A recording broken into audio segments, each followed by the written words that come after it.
Chat about that. Last year, coca cultivation decreased for the first time since 2012. More than 86,000 hectares of coca were eradicated, 20% more than we had set as our joint goal.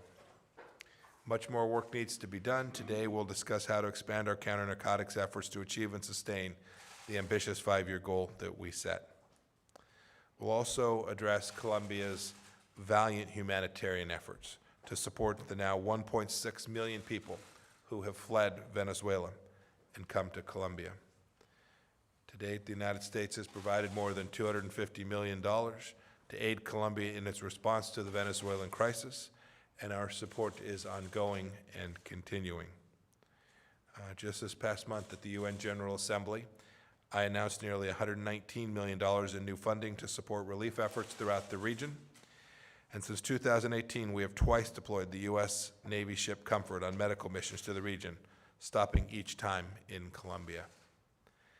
As I've shared with the Foreign Minister today, we stand ready to do even more to support Colombia's heroic efforts to save lives and stabilize the region. And then finally, we'll talk about an important topic, how we strengthen our economic ties between the two countries. There's real good progress already underway. Colombia's per capita GDP has doubled since 2000, and poverty has declined from 1 in 5 to 1 in 25. That's been a lot of hard work by Colombia and its people, but the United States has helped as well. We're Colombia's largest trade and investment partner, and our trade supports hundreds of thousands of jobs in each of our two countries. I know we can do more, and I look forward to the continued discussions throughout the day amongst our teams to deliver on this commitment.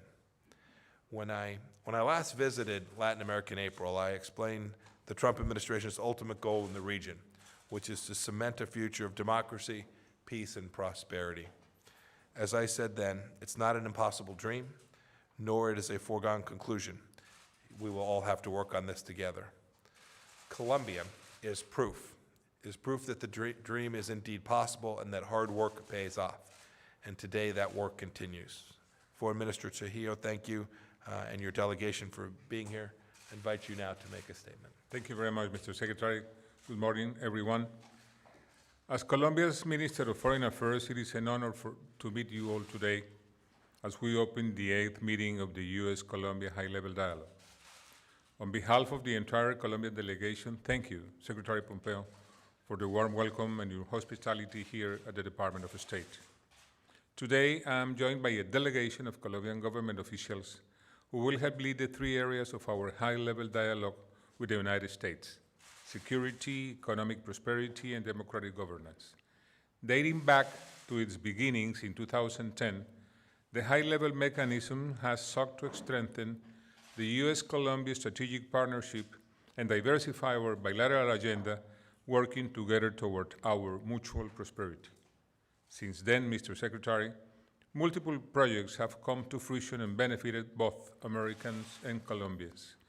Our accomplishments through the high-level dialogue include U.S. support for Colombia's admission to the OECD, improved cooperation in humanitarian demining, Colombia gaining access to the Global Entry Program, and increased educational exchanges, just to name a few.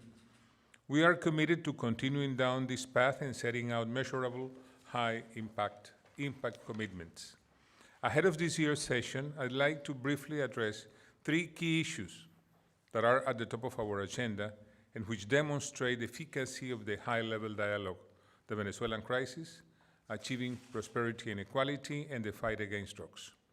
The Venezuelan crisis. We will continue to work through all political and diplomatic means, jointly with the countries of the Lima Group, jointly with the United States, jointly with the Organization of American States and other democracies across the world, to create a condition that will lead to positive change in Venezuela. We will implement required sanctions to keep isolating the Maduro regime.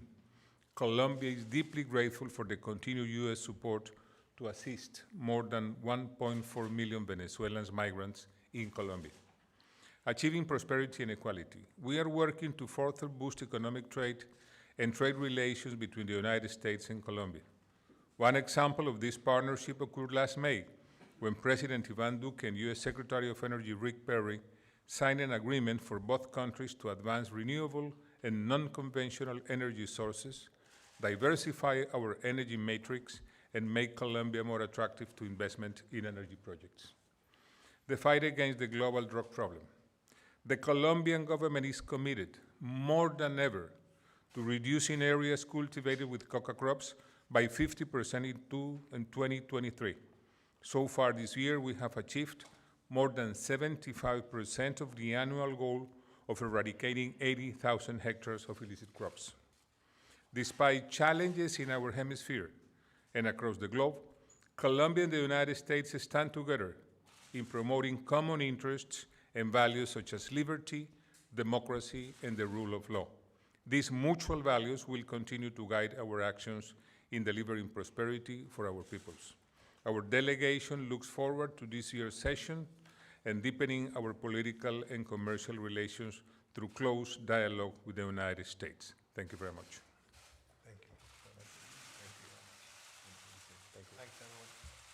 Mr. Secretary, will Ambassador Yovanovitch be allowed to appear for deposition on Friday? Will you read